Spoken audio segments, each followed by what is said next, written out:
Hello and welcome to another episode from the Sweatbox. I'm joined here by Dave. You alright? I missed say hello Dave joke. Yeah. And we are here You're my wife now. Well, because that's Hello, what she Dave. says every time. Yeah. So, yeah, we're here for a Blood Angels Legion rundown, of which Dave is the expert, or that's what we're calling him. Yeah. And, yeah, you know all the broken combos, apparently. Apparently. We've started this right now because Dave was going through what he'd seen brought up as the horrible things to do with Blood Angels. So, yeah, do you want to go through, or should I? What, the horrible broken things? Or? No, on the spot, who is reading through the book? I'll go through the book if you want. Okay. I can give you some insight, because you're saying you don't know a lot about anything other than Iron Warriors and Iron Hands. No, so I know all the ones that we've been through as a Legion review, and the rest I have no idea about. So I can teach you Blood Angels, effectively. Well, that's it. That's what this is for. We'll start at the beginning. Yeah. Obviously, Blood Angels have kept their Incarmine Fury, so you're getting +1 to wound. Simple. On the charge, +1 to wound. So that's changed in that it's now on the charge only, I believe so. rather than... Yeah. So it used to just It's be gotta all the be time. yeah, you've got to be a successful charge against an enemy, even if it's disordered. Okay. So it's on the charge, and they've added in vehicles getting +1 to ram attacks up to a strength 10. Which is sort of forgettable, Yeah, right? It's like, who's using vehicles? So the initially... yeah, he's using vehicles in 2.0. Apart from predators. Yeah, apart from predators. So, on the face of it, that looks like an immediate nerf. But A bit. It's still I think it's still a very good rule for Blood Angels. It's because who's not going to be taking them with jetpacks? Who's not and going to jumping be trying to get into everywhere? combat, because that's the rule they get. Yeah, and Blood Angels pretty much are always the ones charging. Yeah. Or actually, maybe now I'll be charging Blood Angels just so they don't get that +1. Well, I think that leads on to the advanced reaction. No, you've got to... So you also get the Panoply of the Angels, which is the war gear. Which is the war gear. And the Children of Baal, which is the warlord trait. traits. Like everyone Like else has those every two other special else. rules. Yeah. Yeah. I don't know why they wasted the ink on them. Well, They've got to put it in. it's sort of, it's like them saying in the victory conditions in the missions in the book now, like the player that scores the most amount of victory points by the end of the game is considered to have won the game. But, I knew I was forgetting something in 1.0. Is that where I've been going wrong? That is it, is we just didn't know how to win until they told us that the So highest score It's got to be won. the highest victory points. Yeah. Not just the most amount of dreadnoughts. Now, well, I think it is whoever's taken the most highest amount of dreadnoughts is synonymous. Kettle of fish opened. What is the advanced reaction, Dave? You were about to jump into that and I rudely interrupted. I know, right? So, as usual, the Blood Angels advanced reaction is once per battle, and it's during the opponent's shooting phase.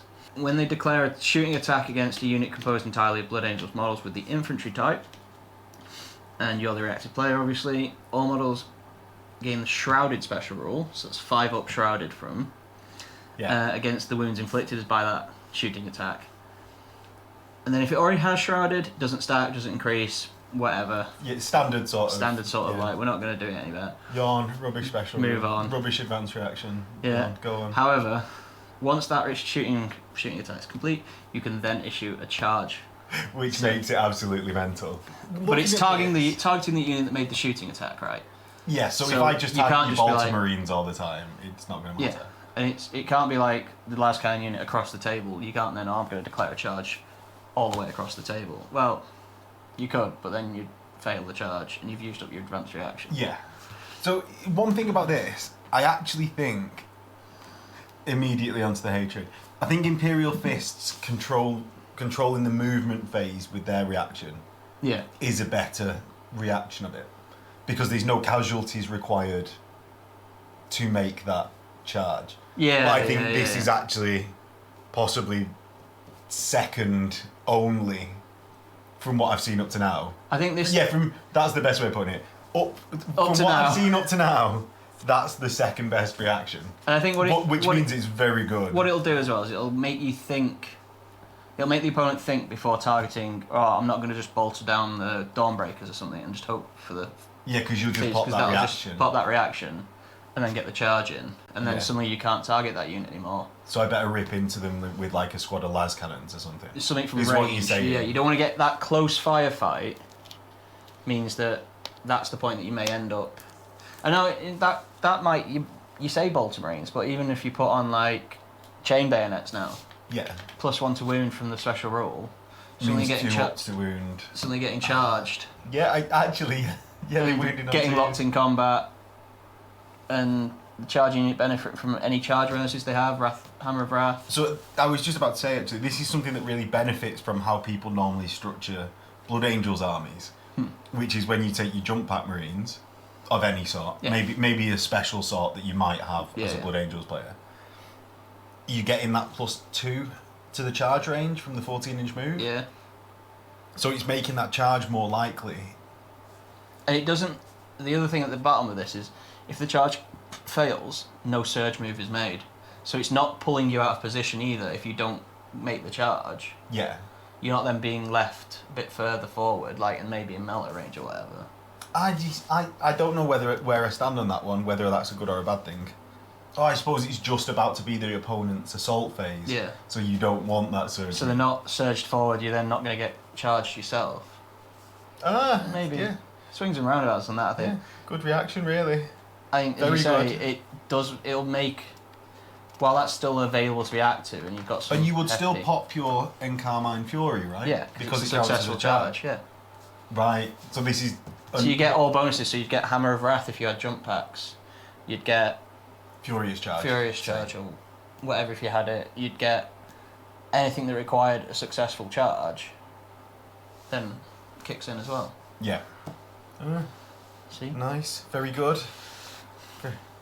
Very good. You can see how this starts. The stacking starts already. Starting up the rules. So we've got the warlord traits. There are 1 loyalist, 1 traitor, and 1 non-specific. Yeah. We've got.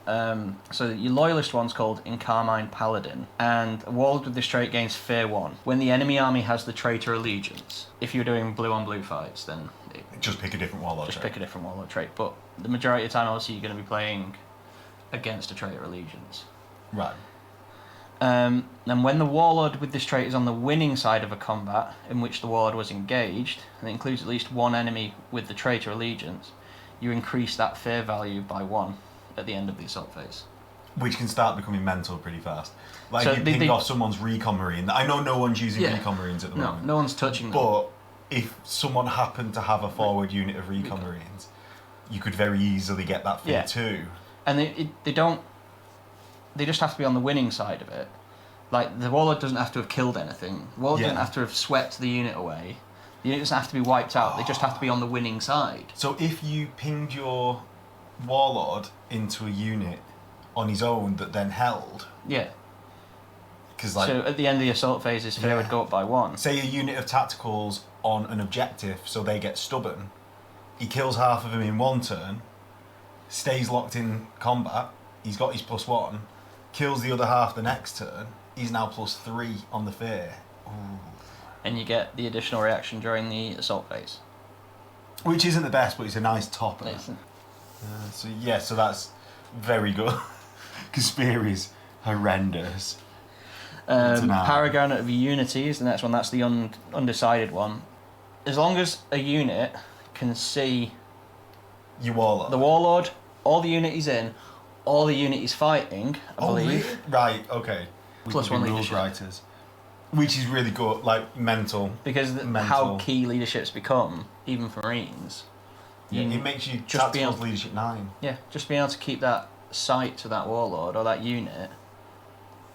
And it's because you can pick when you take casualties as well, so you can make sure that you can still see that unit at the right time. Yeah. And the additional reaction for this one is in the assault phase as well. So we're getting very orientated towards the assault phase, but because I would have expected it to be in the movement phase for such an assault heavy legion. And these 2 warlord traits up to now are incredibly good. So this isn't a complaint that the warlord trait is bad. It's just I know they're an assault. You would have thought that movement would be the reaction. Yeah, so like to me, the assault reactions are for defensive. Well, they are defensive. Yeah, they are defensive. So I would have expected the offensively minded legions. I think what the writers are probably trying to point out for Blood Angels is they're not... Yeah, they're good in combat. Yeah, not, I don't want to say excel as such, but like they do excel in combat, but they're not driven by combat as much as say like a World Eaters are. So they've got to go forward at every stage. They're trying to put in this point that the Blood Angels can be a bit more reserved and reactive with it. So you're giving those an extra Overwatch or an extra fallback or something. Until we get to... Until you get to the traitor-only one. So Thrall of the Red Thirst. It may be selected by a model only with the traitor allegiance, obviously. At the start of the controlling player's charge subphase, if there are any units with at least one model within 12 inches of a warlord with this trait, or any model in a unit this warlord has joined, and the warlord and any unit is joined are eligible to make a charge, then the controlling player must declare a charge. So as long as you've got to charge if you've got to charge if you can. The warlord and his unit have got to charge if they can. Target an enemy unit, blah, blah. If there is more than one potential target, you can choose out of them, but you've still got to declare a charge against them. Yeah. Whenever the warlord and his unit makes that successful charge, though, that is not a disordered. Pardon me. So as long as that charge is not disordered, I got the fucking... Getting you that Diet Pepsi was the wrong choice. I know, right? Sponsored by Polish Diet Pepsi. So when they make a successful charge, so warlord and his unit have to charge if they can. Yeah. If they make a successful charge and it's not disordered, so if you disorder it, this doesn't happen. So I use the hold the line reaction. Yeah, so you hold the line on it. That'll kill this off, but they'll still get in Carmine Fury. Yeah. So, but if they don't get a disordered charge, the warlord and the unit he joined gain +2 attacks for charging, not +1. So is that specified as the rage one? No, it's all other models in the unit has joined gain +2 attacks instead of the standard +1 attack for charging. Right, okay, so that could stack with other rage. So that rules. can stack with rage or anything else that's providing you with extra attacks. That can stack up. So the question there is, the additional reaction. And the additional reaction is now in your movement phase. So this one very much is Thrall of the Red Thirst. It is in that vein of these Blood Angels that have fallen to the thirst, that want to go. They've got to be in the fight. They've got to go forward. Yeah. So they're giving you the movement phase reaction, so you can get. So that is the more aggressive assault. More aggressive. You're getting extra attacks on the charge. The one to watch will be, you've got to make sure that they're not going to be able to hold the line against you though, because you'll disorder that charge. Yeah, so you need that librarian in there to deny the reaction. Or they've already used enough reactions for that phase. So if you make that the last unit to charge, you either force every other unit to then not have a disordered charge. Yeah. Or they have to sort of say that you could just have a warlord. Imagine just a warlord in a 20-man blob of assault marines. And then a separate unit, say, Dawnbreakers. Yeah. Like, who are you more likely wanting to kill the attacks off? Like, the Dawnbreakers with those power spears that you've got to save it for the assault marines. Or do you save it for the assault marines, which are going to throw you out 40 attacks basic, +2 for charging, +1 for 2 weapons. Yeah. Shred on the chain swords. Yeah, so it stacks quite nicely. Yeah, I don't know. I'd say the Loyalist one is the best one out of those traits. Fury's just so big and it'll tip so many combats, even at its base level. But now that you've sort of explained that one, I can see how that is also very good. Yeah, like, it's one of them, but it's like you've got to then obviously be a traitor Blood Angel. So it sort of throws you onto the other side anyway. It's like, well, why don't you just play World Eaters? Because there's traitor Blood Angels as well, Dave, that's why. Yeah, well.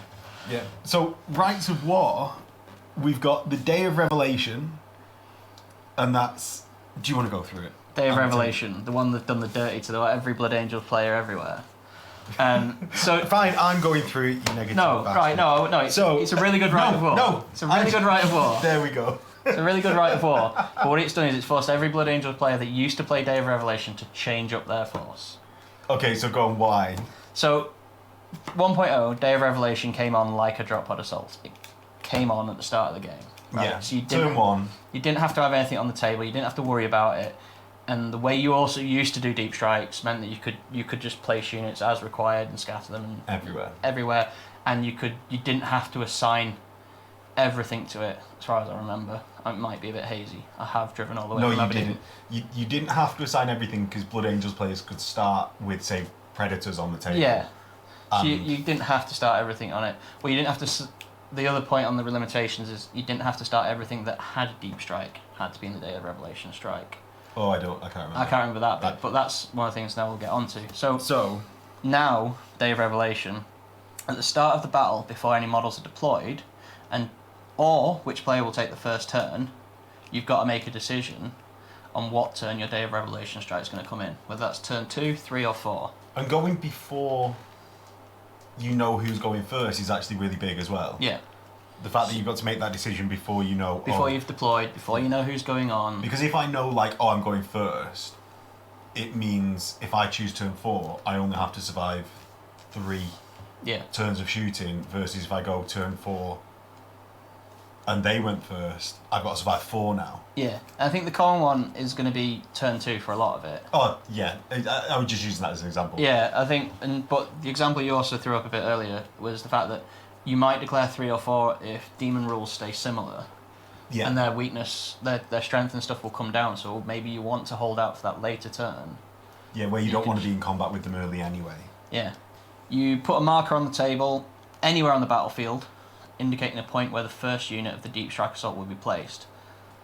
That's not technically actually... the first model will then be placed within 6 inches of that marker. So you don't even know who's deploying where? You don't know what... So he's got to be in the centre of the table. Pretty much. You don't know who's going to have which side. You don't know... Yeah. Who's going first? You don't know. Yeah, so you've got to put it in the centre of the table. You've got to pretty much put it in the centre of the table. So a Deep Strike Assault, which includes only units from a detachment using this right, does not make reserves rolls, so they do automatically come in on that turn. You don't have to roll your reserves for them. And at the start of the turn chosen at the start of the battle, simple. So say turn 2. Yeah. The whole of everything in Deep Strike arrives. Which is good. That is good. Yeah, you know that it's going to turn up at turn 2. Finally something that's good. Yeah. The first model placed to determine where the Deep Strike arrives must be placed within 6 inches of the marker placed at the beginning of the battle. And it does not scatter. Right, okay. You carry on with this, I'm going to look something up. So, if it can't be placed at least 1 inches away from any model because of the restrictions, then the controlling player may choose to place it anywhere on the battlefield, but then must scatter it after that. Right. Sensible. So just normal. Yeah, just normal.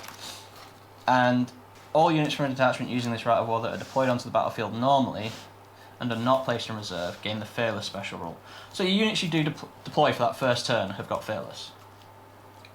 Until your second turn. This is the thing that throws that a bit. It's why you're not going to arrive at any turn later than 2. It says, and not placed in reserve gain the Fearless rule until the start of the controlling player's second turn. So you need them to come in that second turn. You need them to come in that second turn. Because otherwise, the units you've got on the table lose Fearless. Yeah. They will have also already taken a turn's worth of damage, maybe. Yeah. You can do your best to hide them or whatever, but it's always the way that you can't have stuff coming in piecemeal, which they've solved, or not that they've solved, that like remains the same. But the fact that you've got to have these units on the board until turn 2, so you don't just auto lose the game turn 1, is a massive drawback. Yeah. So I think it's this debate now, I think I've seen with a few players about what you actually are putting on the board to survive.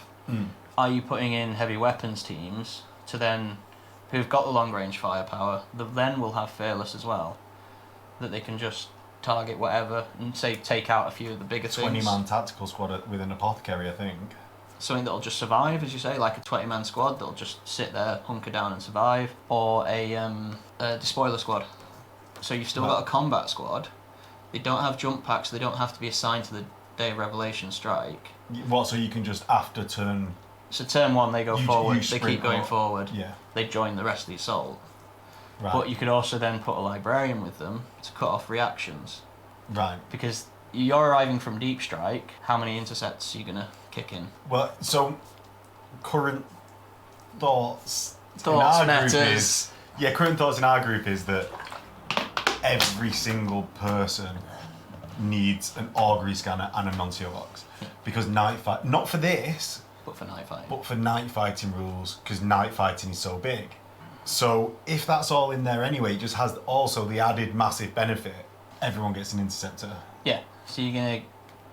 If the model cannot be placed at least 1 inch away from any models because of these restrictions, then the controlling player may choose to place it anywhere on the battlefield, but then must scatter the model after placing it. Oh, right, so you just... So actually you want me to crowd the marker? Yeah, and then I can go, well, I don't actually want to be in the centre of the table, I can go over here now. Right, okay. So you sort of, like, if you crowd the marker, you risk...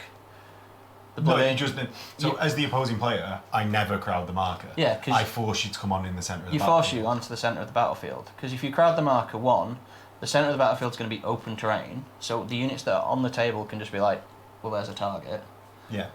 Two, if you crowd it, then they can deploy the units anywhere on the table, so suddenly those backline squads become targets. Yeah, there's just no reason to crowd No reason to crowd it, so you know that Blood Angel Strike is going to come in the middle. The Dawnbreakers have a rule that when they arrive via Deep Strike Assault, so they set the sky aflame, any enemy units within 6 inches of the unit's final position suffer a -1 to their leadership when taking pinning tests caused by the Deep Strike Assault. Yeah. So, it's...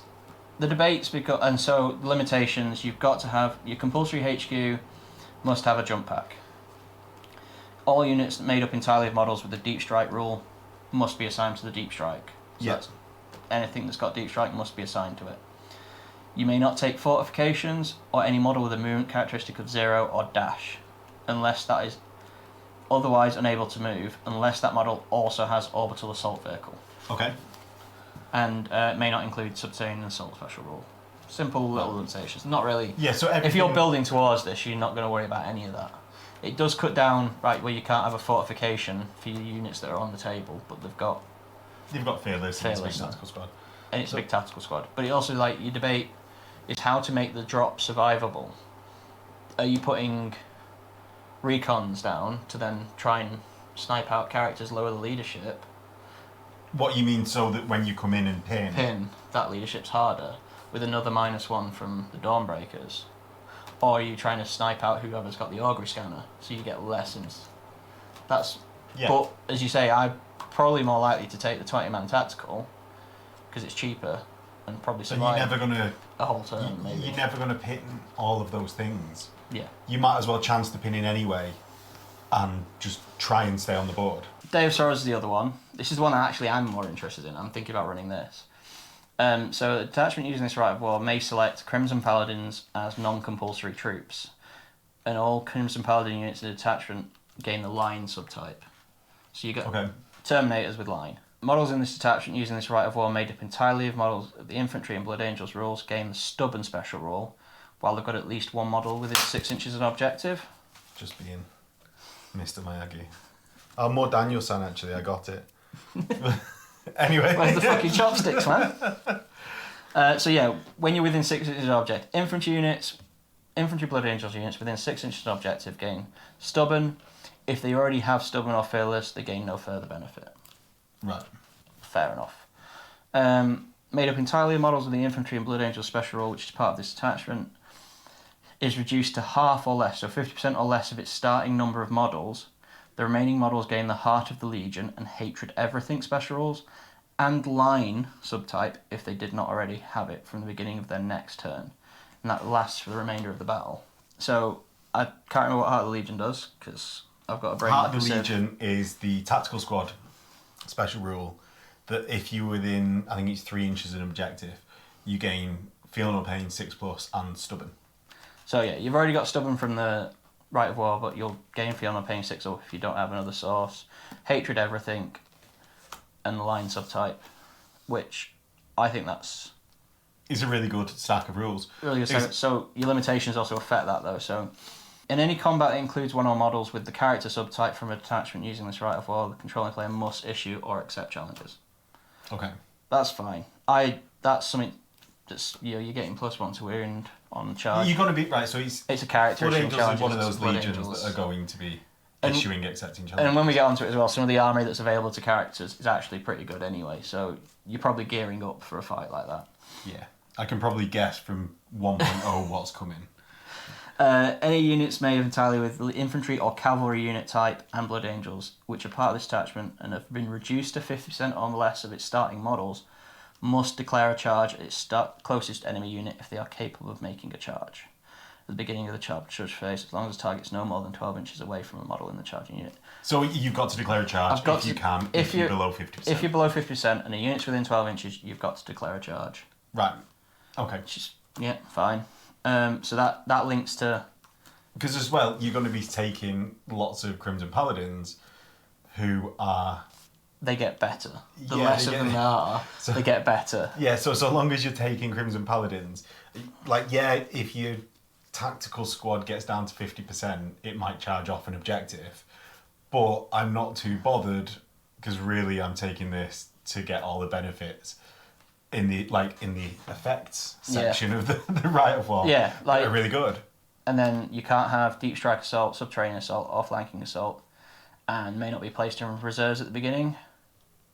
So everyone is starting on the table. Everyone's on the table at the start. Anyone within 6 inches of objective is stubborn, if they're not already, or have got fearless. If you drop them to half strength, they gain hatred, line, heart of the legion, and they must charge. Okay. Yeah. What's wrong with that? I don't see anything wrong with that. There's no. So I think you must issue and accept challenges. There are downsides there. Like I think it can hurt you in an objective game.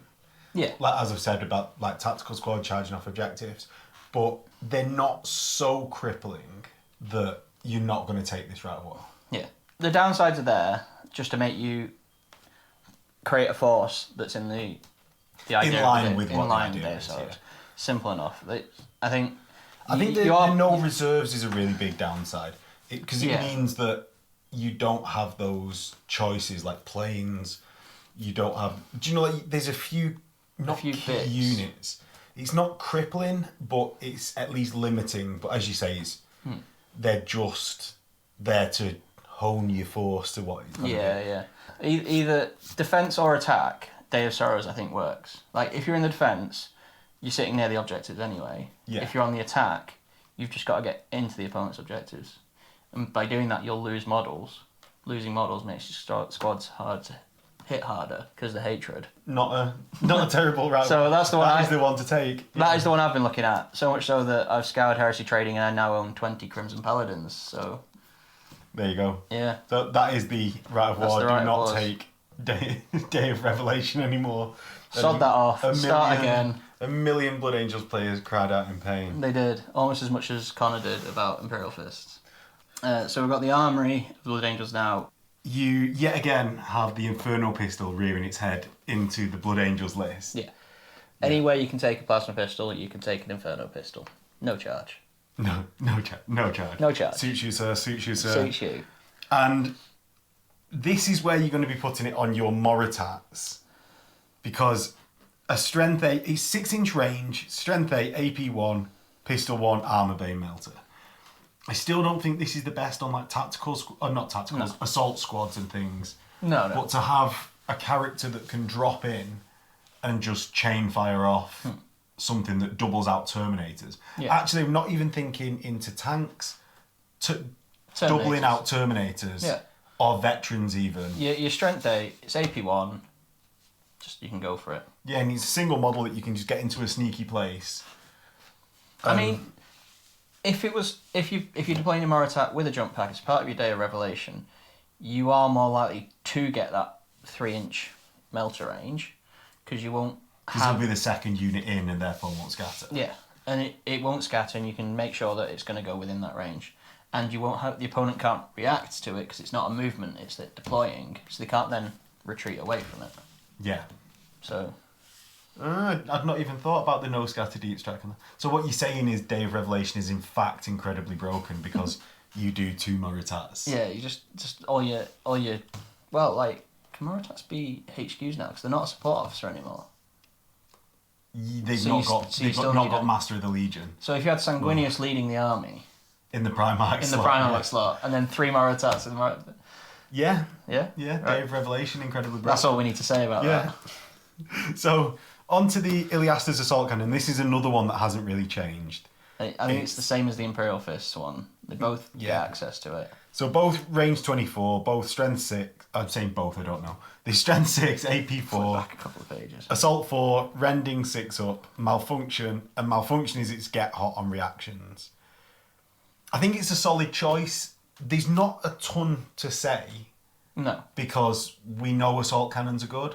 Yeah. What there is to say on this is you can put them in the nipples of your Leviathan, Leviathan in nipples. the fists of your Dreadnoughts. Those are, I think, the key places for it. Yeah. And Dreadio nipples? Assume so. Dreadio nipples? Do you If want to it's- speak while I carry on in a high-pitched voice and look this up?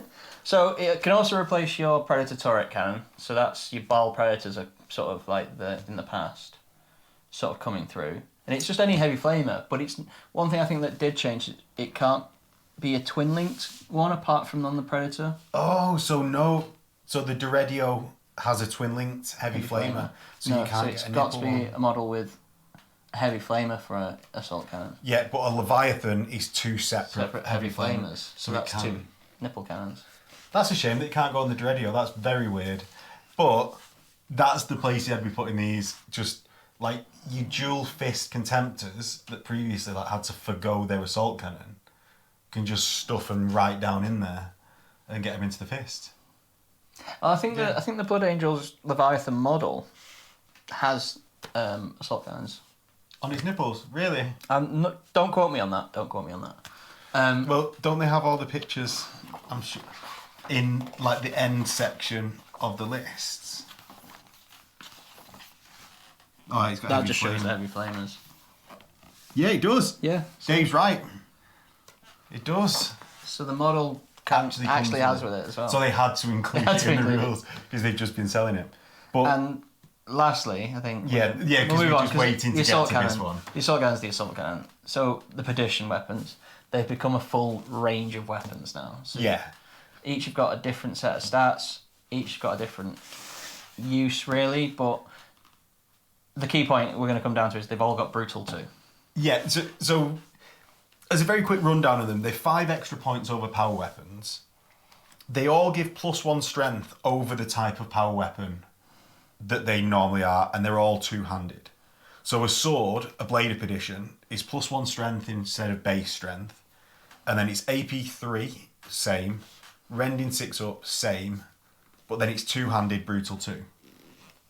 And I think with this, I think the sword is the way to go. Like, I think, yeah. we had a bit of a nonsensical argument before. Round and round and round in circles with it. But I think what we came down to is you're going to pretty much pick either the Blade of Perdition or the Axe Perdition. The same way you'd either pick a power sword or a power axe. Yeah. Do you want guaranteed AP2 or do you want to fish for the 6 with AP2? Though I actually think I'd come with the sword because the Brutal 2 sort of cancels out a little bit the fact, or not cancels out, it gives you that extra chance. If you don't get that 6, they've got to roll 2 saves anyway. Yeah. So it doubles your chances of killing the Artificer Sergeant anyway. So I think I'd come down to the blade and just chance that again because I'm striking simultaneous rather than last. The strength bonus doesn't matter that much because I'm going to hope to charge anyway. Yeah. So I'm still going to be wounded on 2s no matter what I do. So yeah, I'd go sword. I'd probably go sword most of the time. Yeah. Just for that rending. You know, it's two-handed, so you're not looking for a second attack anyway. And luckily the Sanguinary Guard comes with some really nice swords. And axes. And did they come with axes Yeah, as well? they've got some of them got axes as well. Ah. So I think there's very But much... no spears. There's and no spears mauls. and there's no mauls in it. So Seems like 6 years ago Games Workshop made a very wacky decision to make their kits. So yeah, thanks for future-proofing us, Games Workshop.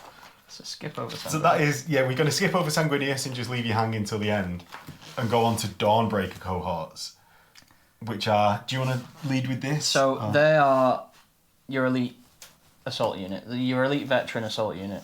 So they're over and above a normal tactical. They're a weapon skill 5, 2 wounds, 2 attacks each base, and a 2-up save. I think that's pretty standard for most veteran units now. Yeah, so other than the 2-up save, Because it's the same as a veteran unit. And I'm just going to actually pull up the veteran unit just to get the cost. But do you want to go over the war gear while I'm doing So they come with a Falling Star pattern power sphere. That's two-handed spear. No, it's not. It's a one-handed spear. But they don't have a second weapon. But it's +1 strength. It's only AP3, but it's rending 5 up. So it's better than your Spear of Perdition, I think, because it's reach 1. So you're getting a rending 5 up on it. Over. Yeah, well, that's the pipping thing. I think is. I think they both got reach 1. Other than the brutal, that's got the rending 5 up instead. It gets through that 2-up sergeant much more reliably, and I think you need one of these because this is actually the second time we've been through the Dawnbreak because before I realised the camera was off. I think you're going to want at least one of the. I think you're going to want your sergeant with this to take the challenges. Yeah.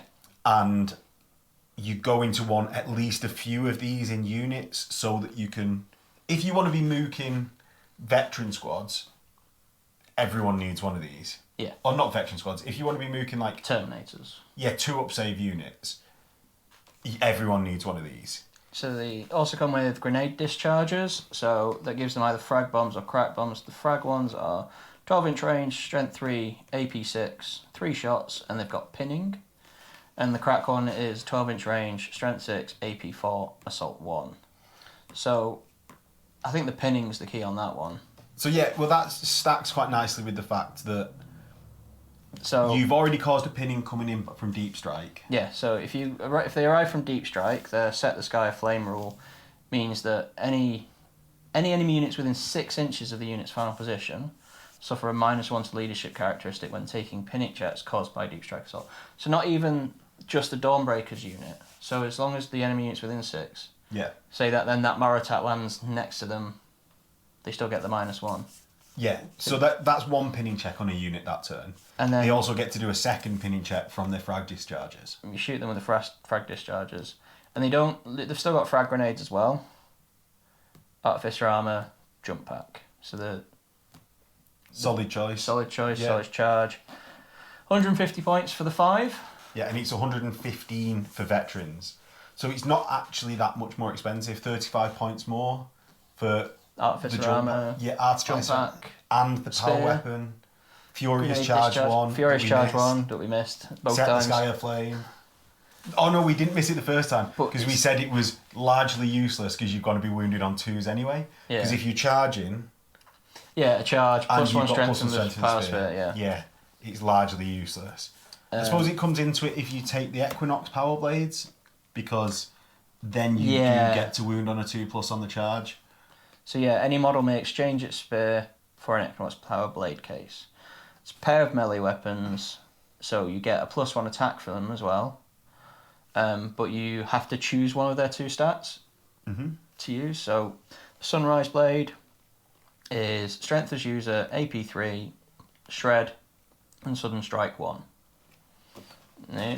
Against the Power Spear, I'm still probably aiming towards the Power Spear. It's 5 points, say. I like the Shred against, say, like a Tactical Marine unit, but if I just stay with the Spear, well, I'm going through that Tactical Marine unit anyway. Yeah. Like, it almost doesn't matter at that point. And then the Sunset Blade is Strength as User again, AP 3, but this one's got a Rending 5 up and Sunder. So I'm not sure where you'd use that one either, because you're Rending 5 up on the Spears anyway. Well, it's. I think it only comes down to the +1 attack. It's 5 points, basically, to lose +1 strength, but it might not matter if you're charging with the Furious Charge. So I think it solely comes down to, do you pay 5 points for +1 attack, but lose 1 initiative? Because the Spear's got reach 1. Yeah. That's, I think, what it comes down to. I think it's a hard choice. I think I actually, do you know what, I'm going to come back round to, I think the blades are good because of the +1 attack. Maybe I think you need to mix them in. You couldn't do one or the other. Choice. You couldn't just have one unit full of one and one unit full of the other. I think you've got to plan to mix a few in. I mean specifically for the sergeant in a sergeant on sergeant to take out that 2-up. I think if you're getting the charge, you go for the. So here's go for the +1 initiative. Here's the other option. Before they strike. Well, here's the other option for you then. The sergeant may exchange their power spear for a power weapon, free. All right, ignore that. Or a perdition weapon for 5 points. So do you then take your blade of perdition with your brutal too? No, because it's rending on the sword 6. is rending on a 6, and it's 2 hands. So I'd prefer to take an still... Equinox blade that's rending on a 5-up. Right. Because so rending 5-up doubles the chances of getting a rend over rending 6. Yeah. And although the brutal 2 splits into 2 wounds, what multi-wound model doesn't have Artificer? Doesn't have a 2-up save? Yeah. It's a javelin or a jet bike. Maybe. And it's... No, they don't. I don't know. I know. I've not read yes, them. I know. They don't. But I'm not going to... Do you mean White Scars are an army? White Scars aren't an army anymore. Don't need to have jet bikes and land speeders in this. I think you go Sunset Blade. I'm going to skip over your White Scars hate. And, yeah, Sunset Blade. Sunset Blade. Sunset Blade. Sure. Just final answer? Final answer. +1 attack. If you need that +1 initiative... I want to see what the next unit is. Really. It's a Praetor anyway, so you're not getting through the Praetor. Because if it's a Sergeant that's striking at initiative, they've only got a sword. Right. Sunset Blade. Final answer. Well, here's the trick for you. We'll move on to the Crimson Paladins. And this is, I think, the one that you've... This is the one that Dave's been all revved up about. Well, I've got 20 of them now. I need to get revved up about them. Oh, Angel's Tears are in there as well. I forgot about Angel's those. Tears. Yeah, so Crimson Paladins. Crimson Paladins. They're 145 points for 3 of them. Oh, for 3? They start at the size of 3. They come with a power weapon, Corollis pattern power shield, and cataphractii armour. Yeah. They've got Relentless, Bulky 2, Deep Strike, a special rule called The Blood is Forever, and Stubborn. So, the thing we were saying off Stubborn camera... Leadership 10. Leadership 10 as well. Leadership 10, Stubborn. Their stats, Wow. the overall stats as well, it's Weapon Skill 5, standard 2 wounds for a Terminator unit, 2 attacks, 2 up save. So the Weapon Skill 5 is actually much better than Terminators, because regular Terminators, Weapon Skill 4, so you're being hit on 5s by other Terminators. We were saying off camera earlier about what affects these in your Day of Revelation is they come with Deep Strikes. They have to be assigned to your Day of Revelation strike if you use them in that. So you can't use them as the on-table, Leadership 10, Stubborn, I'm going to hold the line. No, they get assigned to it because they've got Deep Strike. But they're only 40 points each for additional. You can get up to 10 in a unit. Okay, yeah, it's only 10 points more than a Terminator. Yeah. You've got the... You come with a power weapon and a shield, so... Can you upgrade that for 5 points to a Perdition weapon? No, but you can exchange their power weapon for free to a Sunset Blade, the one that you were just having...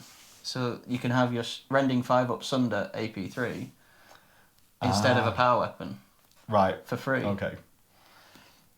Every 5 models you may exchange the power shield for either an assault cannon, heavy flamer, or a plasma blaster. But would I do that? What is a power... A power shield is reduce the result to wound rolls made against this model. With the melee type. Yeah, with the melee type by 1. No, I wouldn't change that out. No. Because the thing is, with these heavy weapons in Terminator squads, I don't ever seem to like them.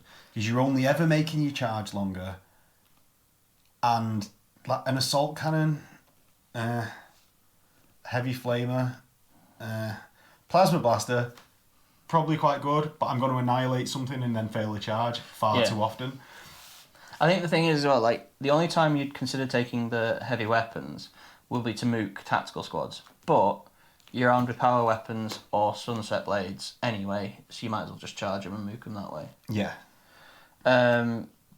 It's the fact you swap out your shield rather than adding it in or changing it up or whatever. Yeah. It's the bit that is why I wouldn't... Yeah, they're taking the shield, yeah, you just don't want to do it. You want that shield in there at all times. Up to 2 of them may exchange their power weapon for either a power fist or a chain fist.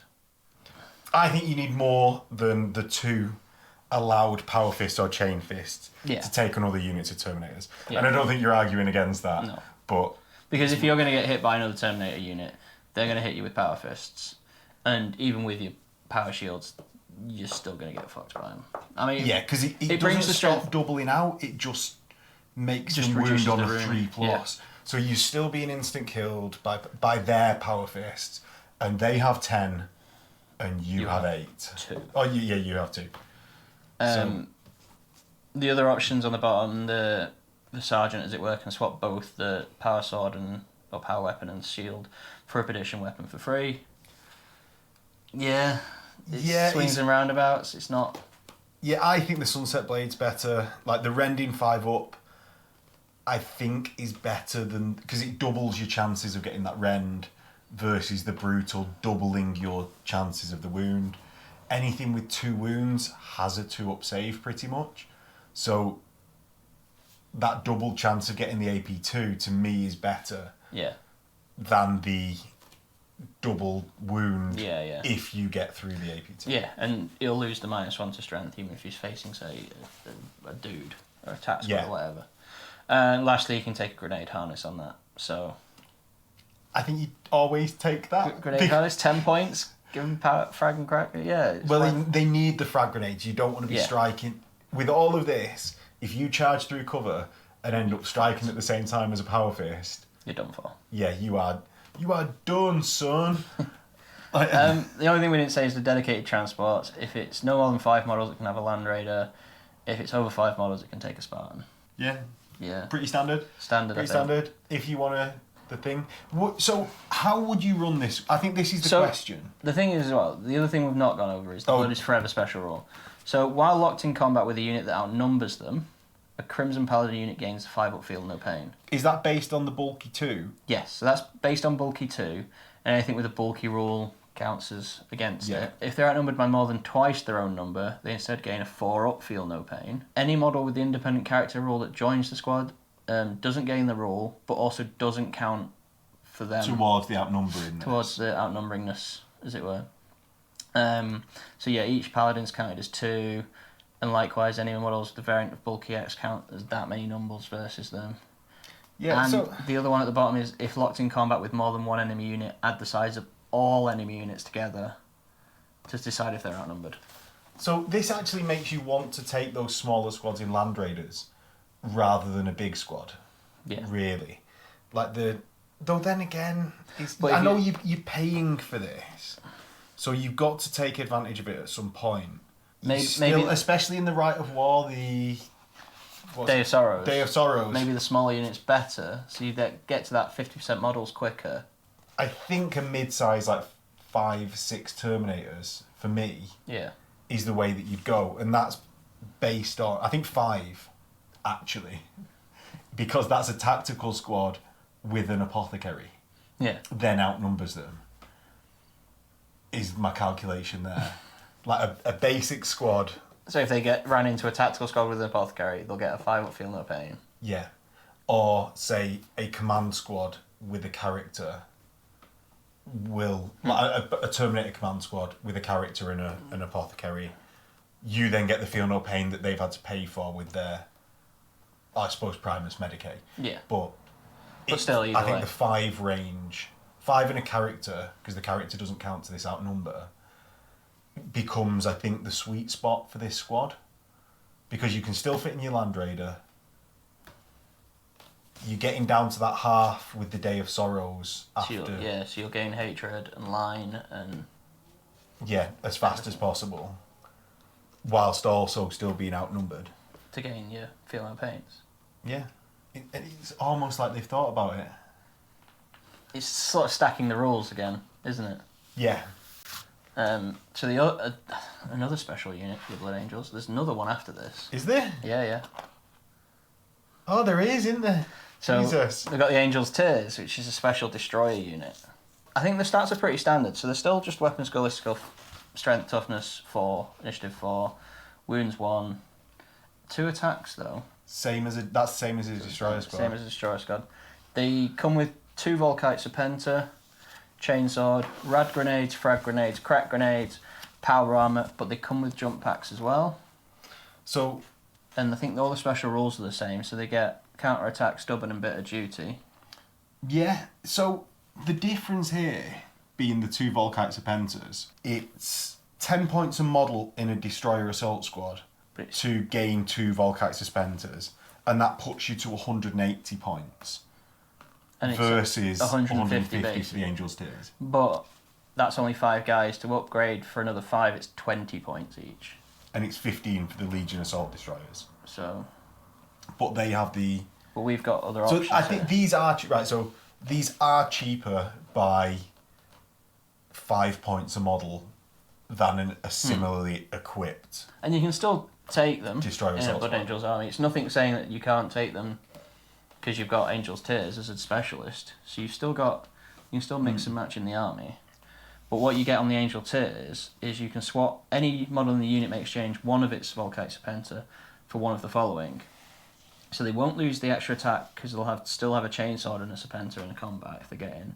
But you can either give them an Angel's Tears grenade launcher, heavy flamers, assault cannons, rotor cannons, or heavy chainswords.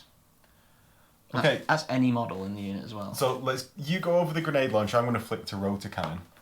So the grenade launcher is a range 24, strength 4, AP 4, but it has 3 shots each. So assault 3, radphage, and fleshbane.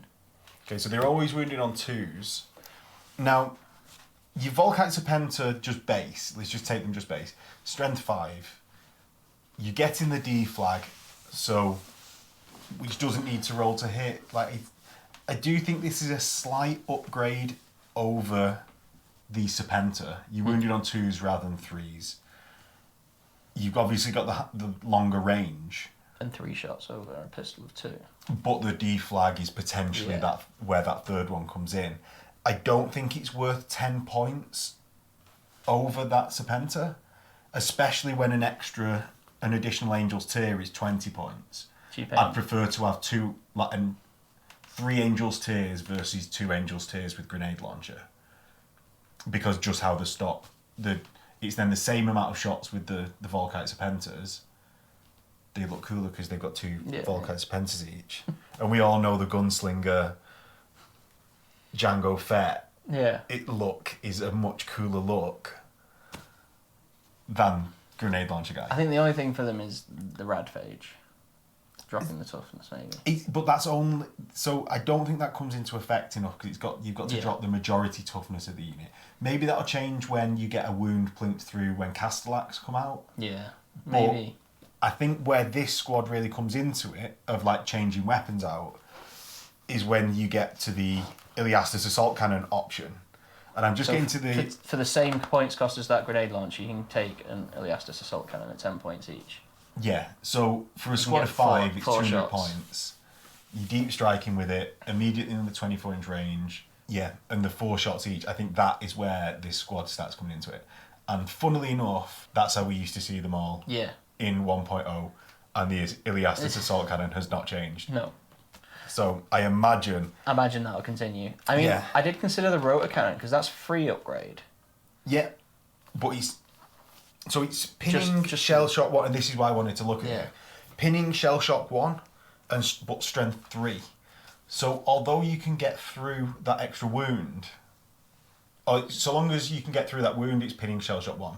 Yeah, but it's a lower top. In Night Fight, that's potentially good, but you're not deep striking them with Day of Revelation turn 1. You're doing that turn 2, so maybe it's not Night Fight.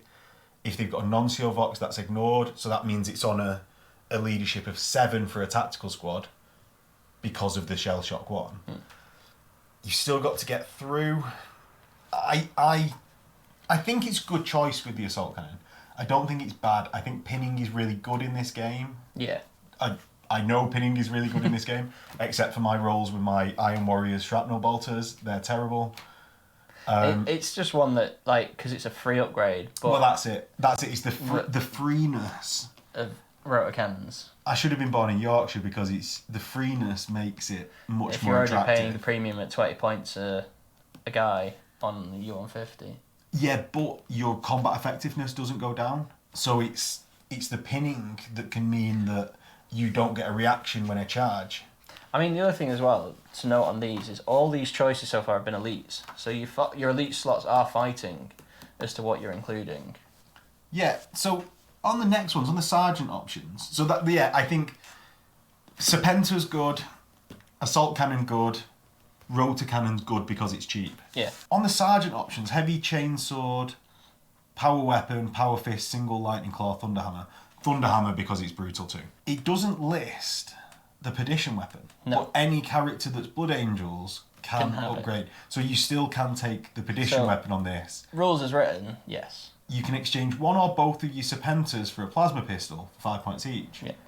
And any character that can take a plasma pistol can take a Inferno pistol. So I think this is where a dual Inferno pistol comes in on your Angel's Tears Sergeant, because it's only 5 points extra to gain, or 10 points extra to gain dual Inferno pistol. So I think those are some really attractive options. Do you know what? I'm not even going to lie. Not the Perdition, the Thunderhammer, because anywhere that you can put in a Thunderhammer, you put in a Thunderhammer, and the dual plasma pistol. Artificer in there as well. 10 points for your Artificer on there. Yeah, and it's a fairly simple squad, actually. There's no bells and whistles to it, really. They've not got a page full of special rules or anything. They've just got... checking the camera. They've got a page full of special rules. They've got the same as the Destroyer squad has anyway in kit and special rules. They're not... it's more down to your weapon options. It's like, are you going to take them as a bare bones squad, or are you going to take assault cannons? But I think they're very good. Like, saying that, I think they're very good. They're not wanting. No. They're just still good. Very good. They just don't need all those extra special rules because they've already got counter-attack, stubborn and bitter duty. Don't need them. And then the last specialist rule, but they're the specialist unit, sorry, and this isn't an elite choice, this is a fast attack choice, is the Blood Angel's Contemptor I'm not even going to say it. Incaendius? Incaendius? Yeah. Dreadnought. The jump pack Dreadnought. So 200 points, fast attack. He's got Talons of Perdition. So he's got 2 Talons of Perdition with inbuilt Heavy Flamer, Adamantic Deflector, and his booster pack. So your Talons of Perdition are Strength as User, which for a Dreadnought 7, AP 2, Melee, Shred, Brutal 2. Yeah. So, and you can, if you want to, you can replace both of them for Power Fists with built-in Heavy Flamer for free. Do you know what?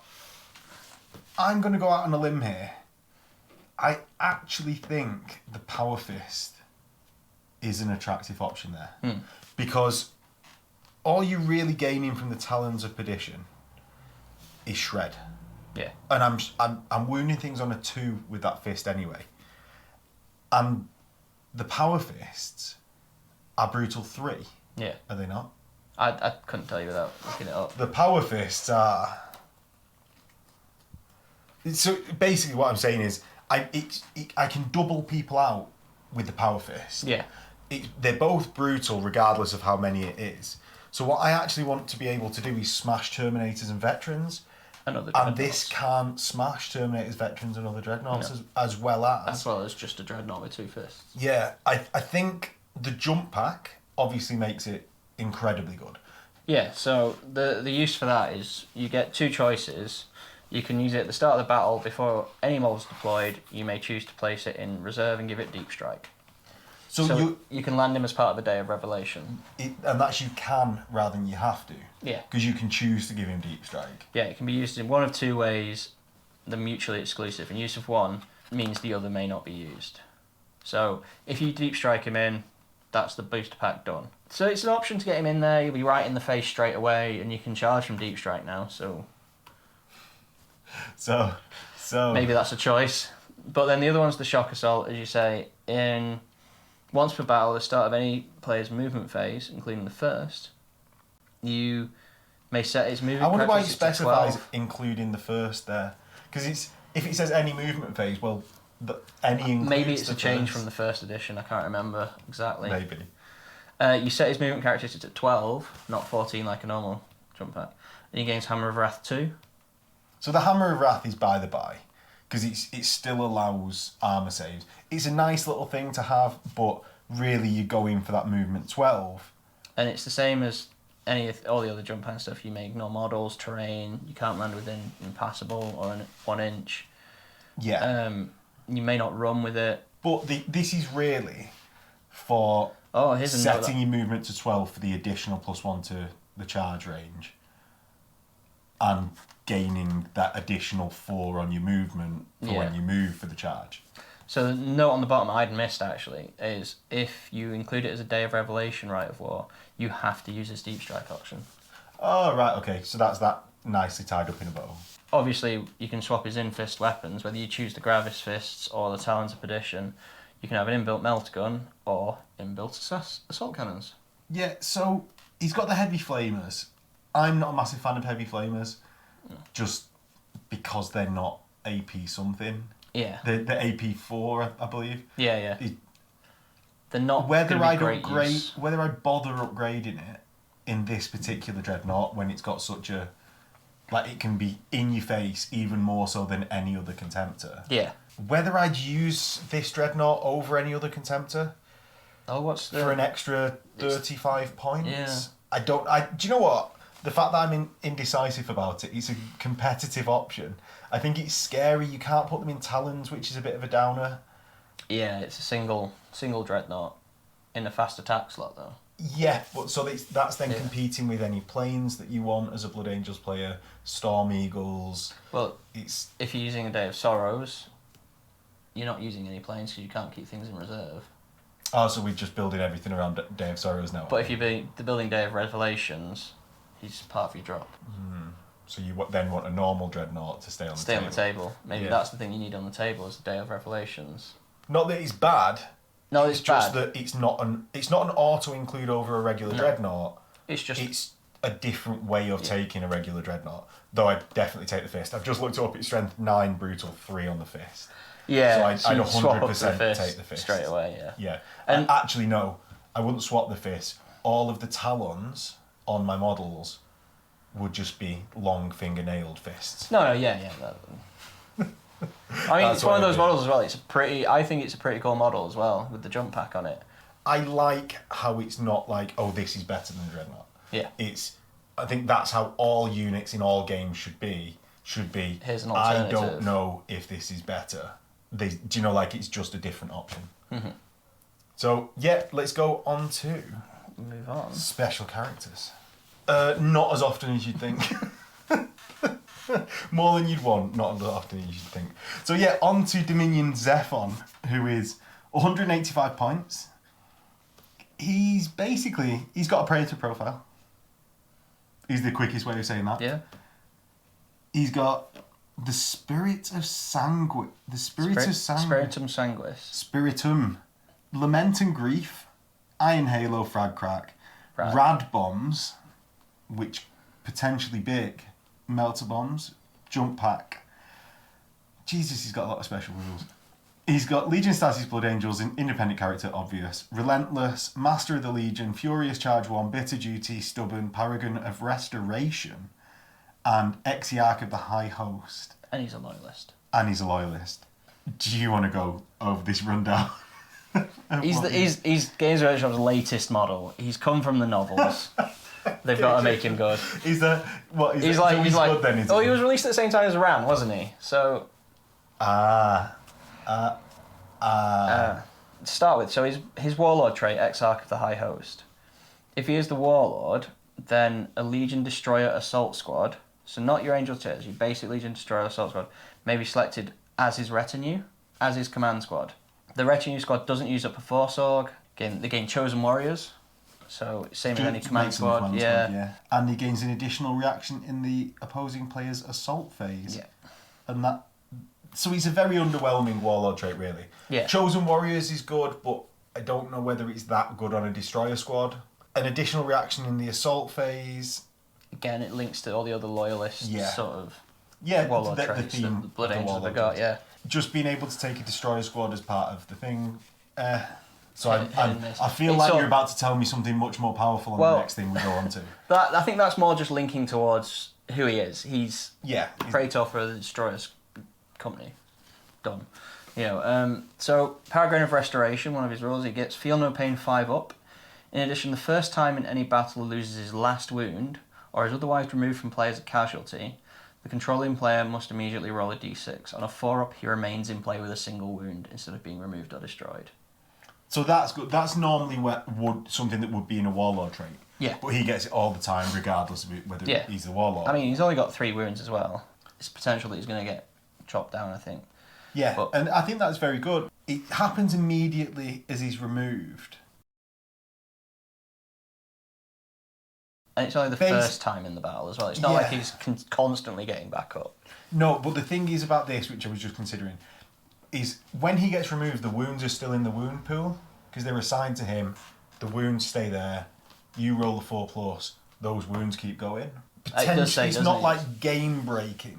The controller immediately rolls a d6. Yeah. And he remains in play with a single wound. Yeah, So so yeah, it could save him. He's basically on a 4+, he gains an extra wound. Like Yeah, it's not all the other wounds are discarded and he comes back. So it's not the best thing ever, but it's still a very good rule. The feel no pain 5+ is good.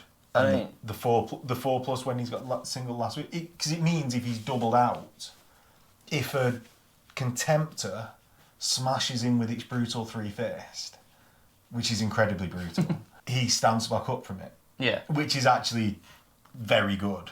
Yeah, if he phases 4 up in front. Because he's got an Iron Halo, but yeah. Well, he gets his Iron Halo, he then gets to stand up again on a 4+. So, yeah, very good. He's armed with the Spiritum Sanguis, which is his sword. It's +1 strength, AP2, which is what we're looking for. It's two-handed though, but it's got Reaping Blow 1 and he's mastercrafted with it. So if he's in base contact with 2 or more people, he gets an additional attack, which sort of balances out his... It puts him up to 5 attacks, 6 on the charge. But it balances out the fact that he's two-handed. He's strength 4. Yeah. Furious Charge for his strength 5. +1 for his sword, strength 6. -1 toughness from rad grenades. Oh, so he's doubling people Doubles out. AP2. Boom. There you go. There you go. Yeah, so long as he's charging, he is incredibly good. Yeah, so he's charging, he'll be strength. But this is why you're the expert and you're educating me. And That's the whole point of this segment, Dave. He's going to wound you on 2s anyway, because you get in Carmine Fury. Yeah. But as soon as he becomes doubling out, he goes from... And then he's armed with Lament and Grief. That's his 2 Volkite Serpenta pistols. So he's got 2 pistols, both are strength 10, AP5, strength 5. Range 10. Range 10, strength 5, AP5. Yeah. But they've got 3 shots each, and blind. With 3 shots, so it's obviously one more than a normal Volkite Serpenta.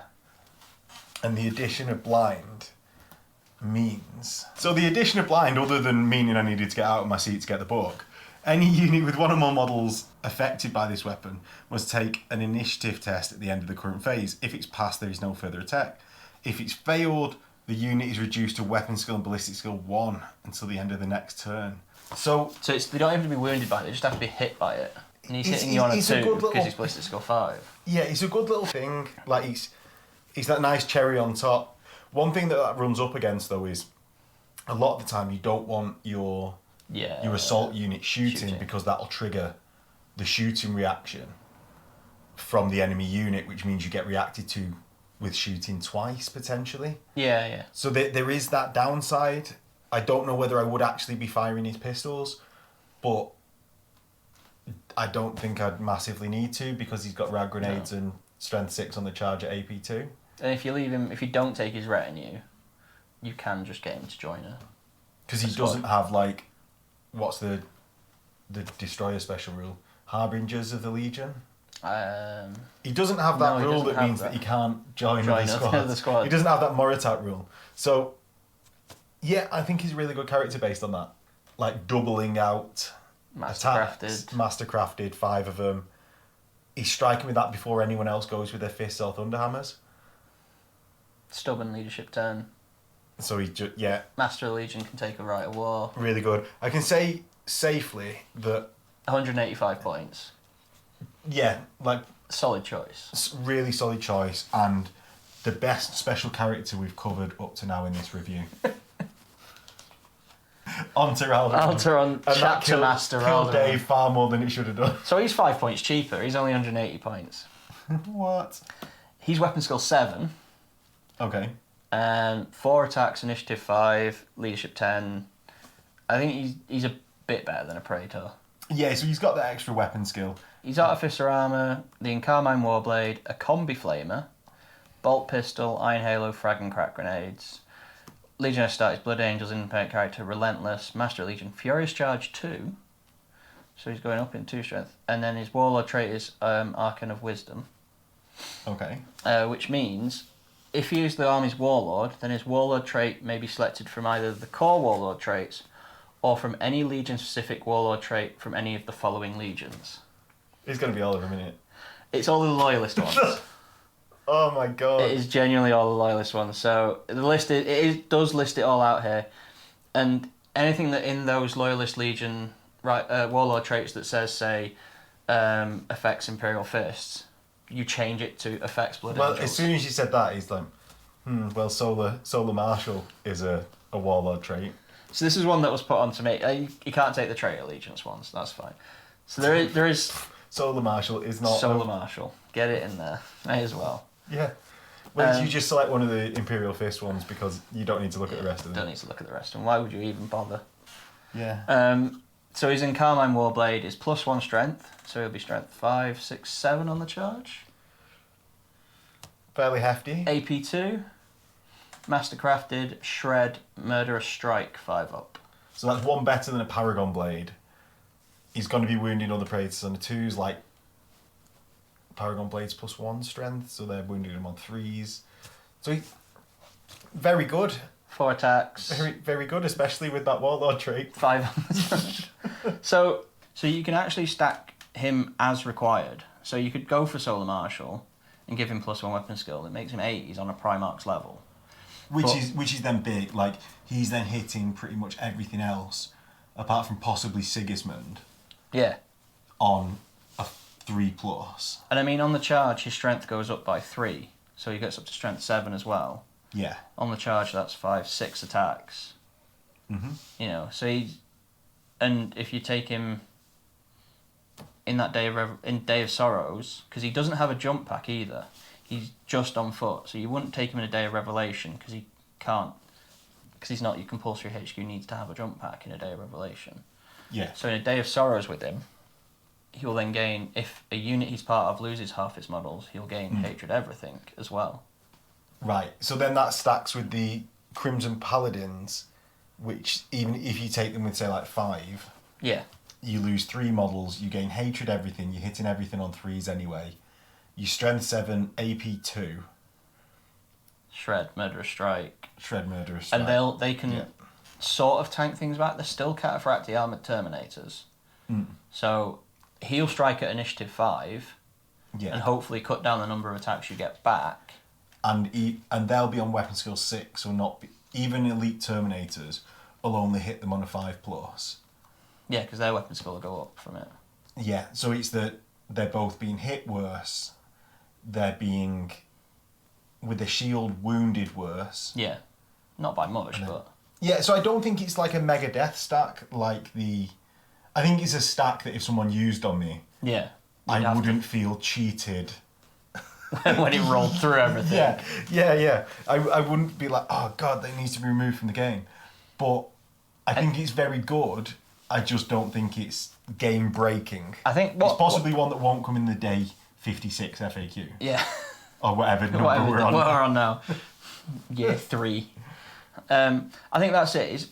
He's only 180 points, so he's fairly... Well, that's it, isn't it? He's super cheap. And to get the choice of any Warlord trait. So you could take Salamanders for +1 strength. You could take...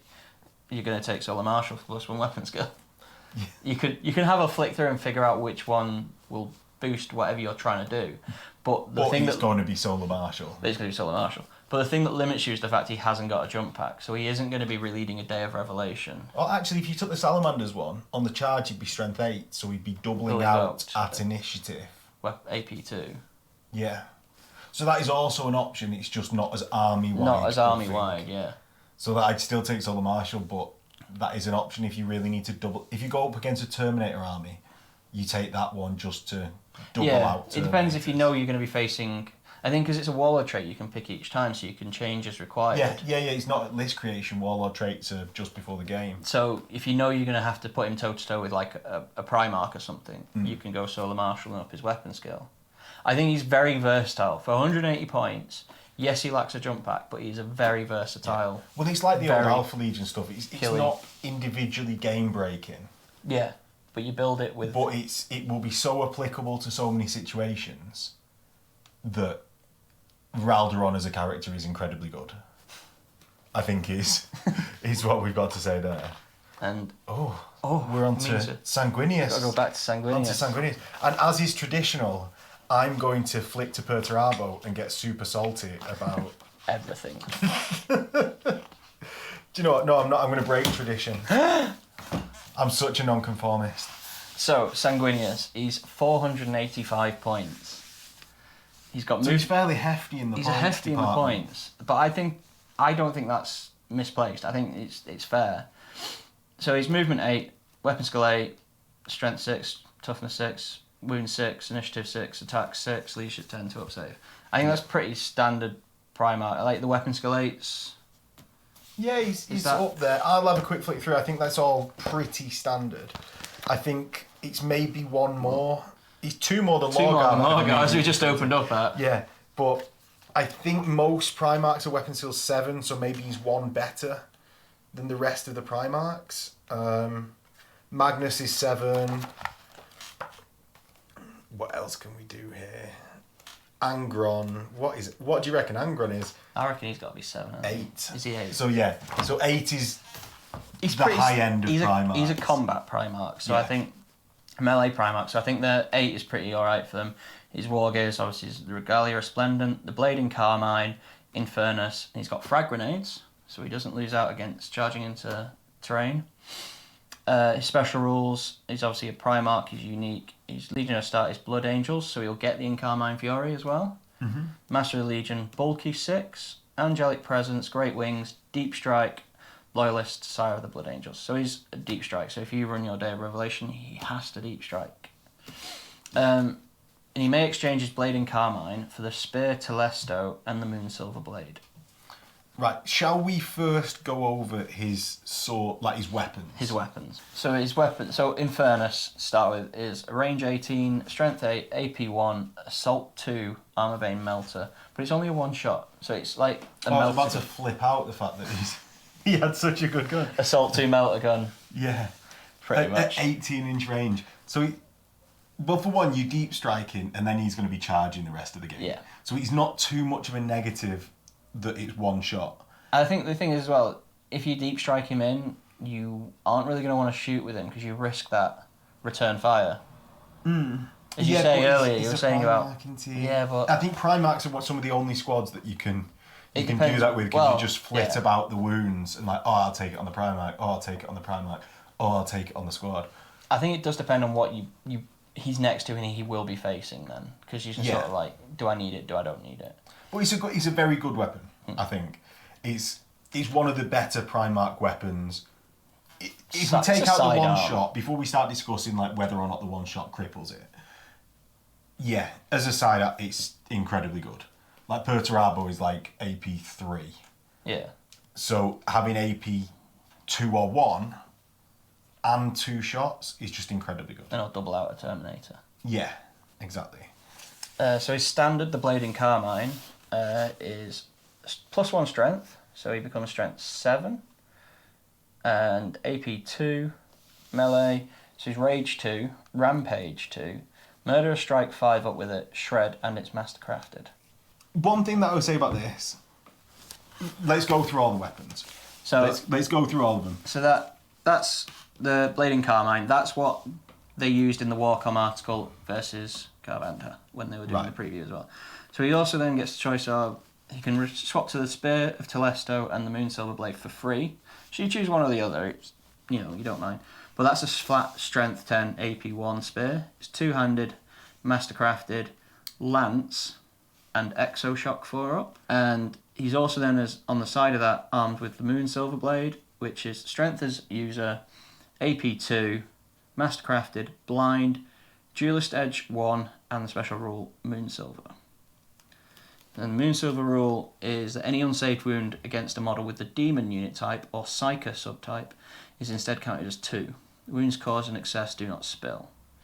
And also when he's armed with the Spirit Telesto, once per battle in the shooting phase, in lieu of any other shooting attacks, he may throw the Spear of Telesto, which is a range 12, strength 10 AP 1 shot, 1 shot with assault, Exoshock 4 up, instant death, Lance. So he just yeets his spear. Then you can't use it for the rest of the battle. No, yeah. You can't use it for the rest of the battle, but you've still got Moon Silver. Right, so do you know the answer to this question, which one is better? You do, don't you? Well... So yeah, because you've seen the rages. So, I would go Spirit Telesto personally. It's doubling out Terminators all the time.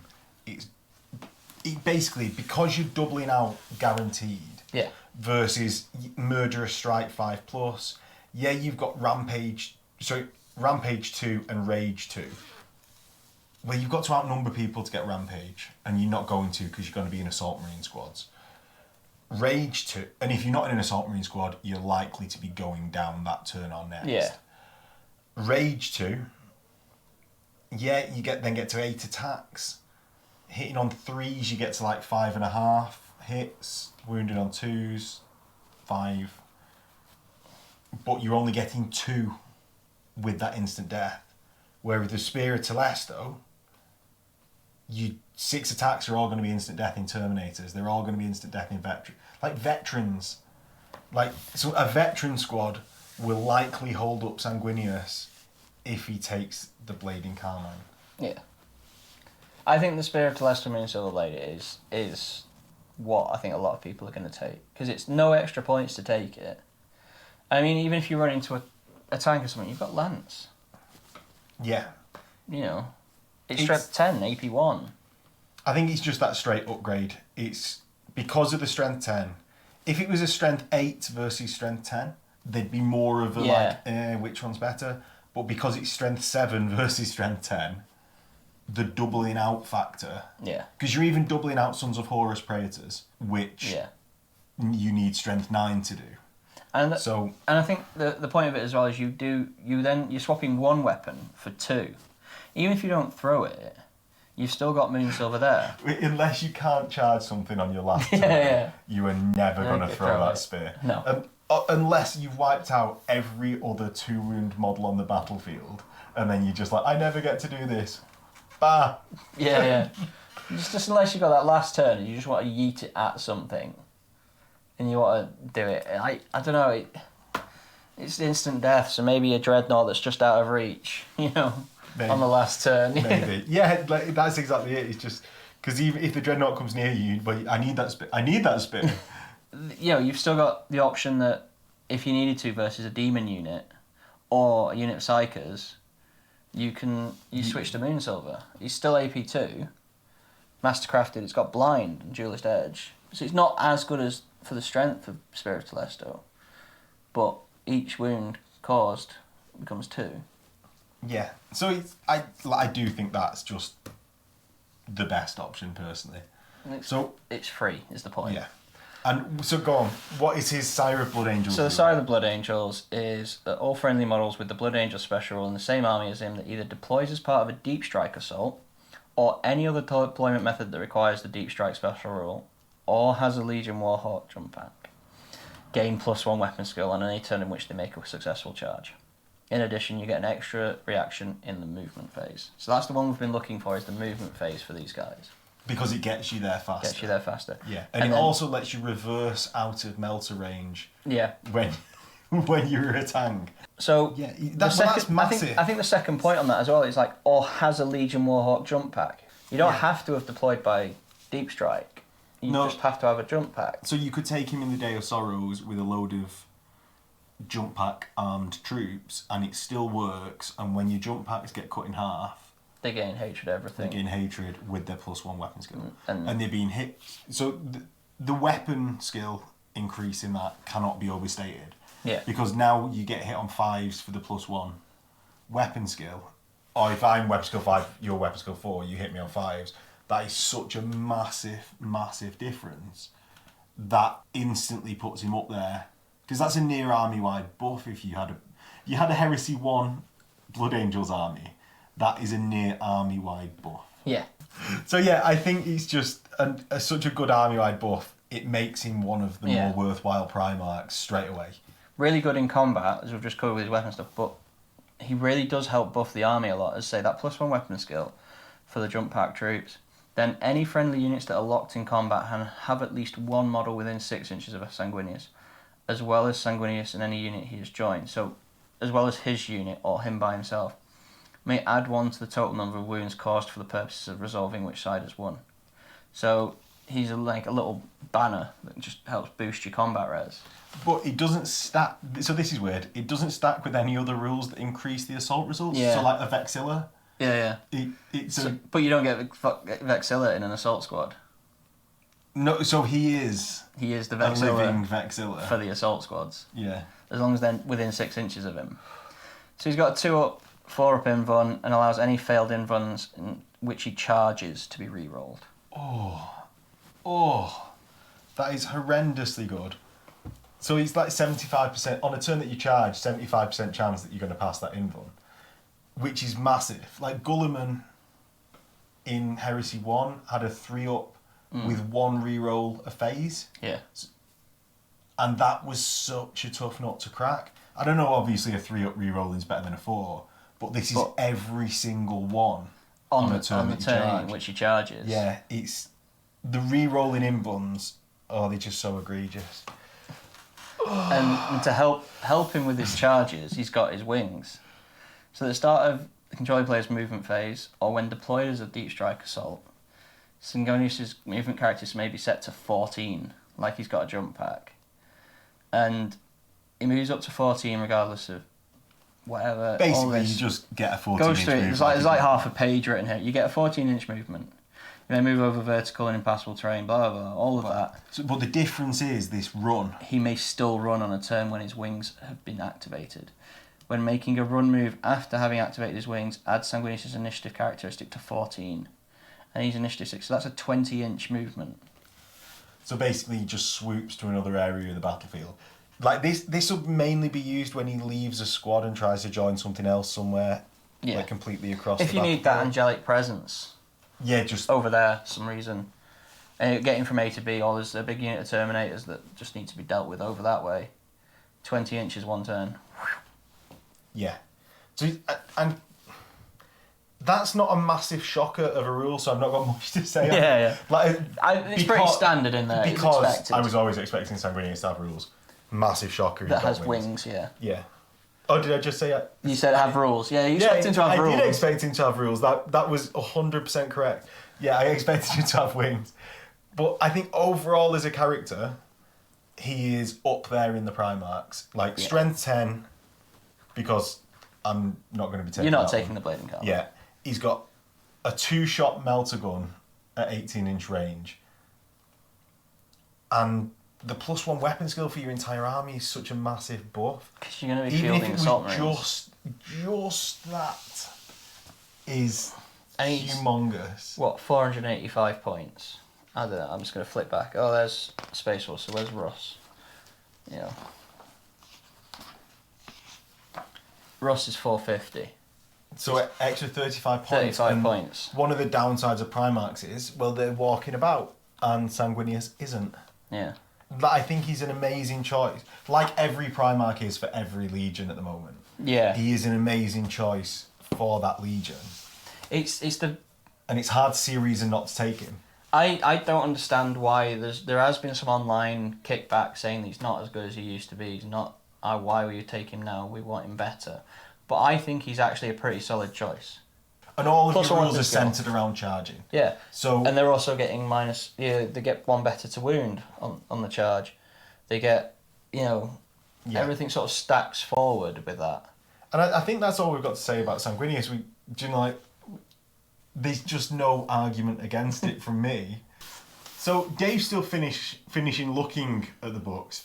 I've already decided I don't think there are any buffs that are significantly better than that. It's the warlord sire traits we've been looking at. Yeah. Specifically sire traits from Primarchs. I don't think that there are any that are so much better than that. I think that's got an argument for being at least in the top. Do you know, it's in the top tier. We've found that there's others that rate on the same level as it, but there's nothing that exceeds it. There's some that sit about the same. A lot of the other ones are leadership buffs, and it's this one reduces damage and increases your output. And I know it's on the turn that you charge, but it's jump pack infantry. So's Russ. If you don't get the charge, you're doing something really wrong. And I know they might charge you the next turn, but have a lot of jump pack infantry and kill them. Yeah. Do you know, like, to the point where they're not going to kill you on the return charge? So yeah, that Sanguinius, ridiculous statements aside, he's no Imperial Fist. No. But You can take Ralderon. He'll give you an Imperial Fist warlord trait. yeah, but that is that. I think that's the end of the review. Pretty much. I think that's it. I mean, they're Blood Angels, very good. I like how they've set them up. Now that I've heard about them, they're no power level. They're no re-rollable 14 times. But I think they're in a good place, other than the Rite of War. That's they're not Revlation. They're not as simple as they used to be. Is what? Yeah. Well, I think we've got to say to that. Because it was just very easy to write that list. So it's very easy just to Assault say, Marines done. Assault Marines, Dawnbreakers, Assault Angels, Tears done. Yeah. Yeah. You know, it was very easy to write. Now you've got to think about it a bit more. You've got to know, right, what's going to be on my table to start, so I don't automatically lose. What am I going to do to, how am I going to use them then to boost what's coming in? You've just got to think. It's not a cut dry. Yeah, there's my list. Yeah. Like it used to be. But it has also made it simpler. You now no longer have to field the fast attack choice with it. Yeah. You used to have to, but that used to just be a few javelins or something. But still, it's. You've just got to think it through a bit more. Thinking man's legion now. A bit, yeah. But and I say I don't think there's in all of the units, in all the Rite of Wars, in all of everything in the Blood Angels section, I don't think there is a bad choice. There's a few thinkers. There's a few thinkers. There's a few. Oh, that's very similar to the generic option. Which would I take?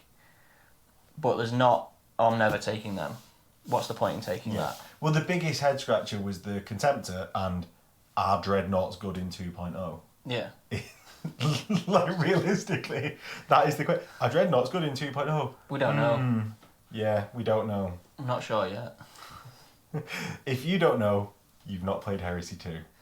If you don't know, you've not played Chris Vet. Yes, so we'll leave you on that bombshell. If you enjoyed the video, press like, leave a comment below if you hated our review, subscribe to the channel if you really liked it, and doing that will help me see that you guys like this sort of content, and so I will produce more of it. Big thank you to the people on the Patreon, including Uncaring Lemon, who is sat here today. Not saying it's a reward to come in, but more of a punishment in the sweatbox. Hey, it's not that hot anymore. So yeah, really hope you enjoyed it, and we'll catch you guys next time. In a bit. We did that in sync. That wasn't. That was terrible.